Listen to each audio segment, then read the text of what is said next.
Jesse Weber, our legal analyst, joins us now. First of all, since we just played it, what do you make of that jail surveillance videotape? She says why, and the father, James, whose trial is going to start in a couple of weeks, just repeats, I love you, I love you, I love you. By the way, he continues to say that from a neighboring holding cell for quite some time. Look, I can't discount the fact that these parents probably love their kid. I think the interesting question what the prosecution would say is when the answer to why is, you know why. You should have known why. That's the main question we're asking in this trial.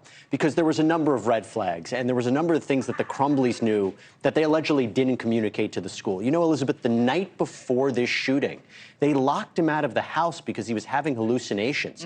As you heard from the testimony from that dean, that was never communicated to the school that day about the hallucinations, about the voices, about the fact that they had a gun in the house. The school said if they would have known those facts, they would have made sure Ethan Crumbley wasn't in the school. And you're seeing a blame game, right? Jennifer Crumbley's putting the blame on the school. If you really thought he was a threat, why didn't you check his backpack? Why didn't you send him home? But they didn't know that he had a gun to search. In other words, if the two parents had said, well, first of all, I think it's worth noting that she never once asks her boss in those text messages, can I have the rest of the day off? My son's having a mental health crisis. But he made it clear that if she needed to take the time to be with her son, she could have. And so what really disturbs me, and I don't use that word lightly, is that there was an opportunity to take her son home, and she blamed it on work. I can't just take him home. That's not true. Her boss would have allowed her to do that. So the narrative being created by the prosecution is that this was a parent who was more concerned about herself than her child. After the shooting, it was a few hours later, she texted her boss, I can't lose my job. Don't blame me for what my son did.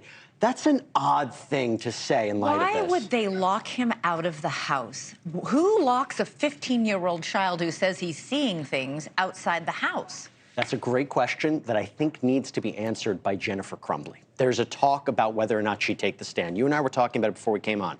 I am not of the opinion it's a great idea for a defendant to take the stand. I usually think they have to do it in a self-defense case.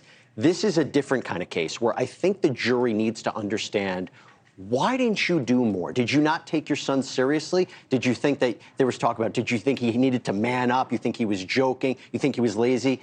But if you had a legitimate concern, why didn't you do more? And that's the question we need to hear from Jennifer Crumbley. The school counselor also testified that they told Jennifer and her husband, if you don't get him help within 48 hours, we're going to call Child Protective Services. They were so concerned about this child and his mental health.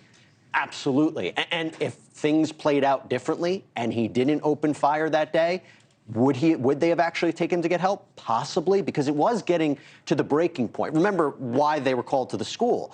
There were drawings of blood and bullets, and this was very, very odd and disturbing. And this is unlike... Help me. He was ready, help me. Now, the school came back and said, we didn't observe him as a threat. We thought he was a sad, depressed child. They thought he was suicidal. They were afraid of suicidal ideation. And the parents said, well, you know, he's had a rough time. His friend moved away.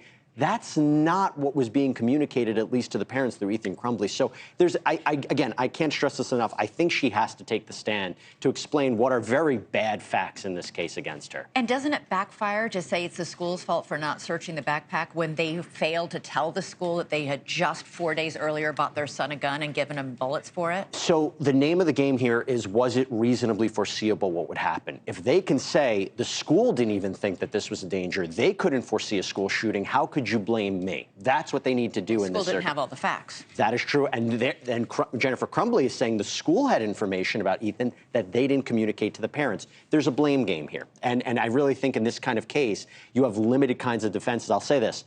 If you're going to charge a parent with involuntary manslaughter for the actions of their child, this is the case you do it because the facts are so extreme. Oh. Jesse Weber. All right, we'll be back because this trial is going to continue for a few more days.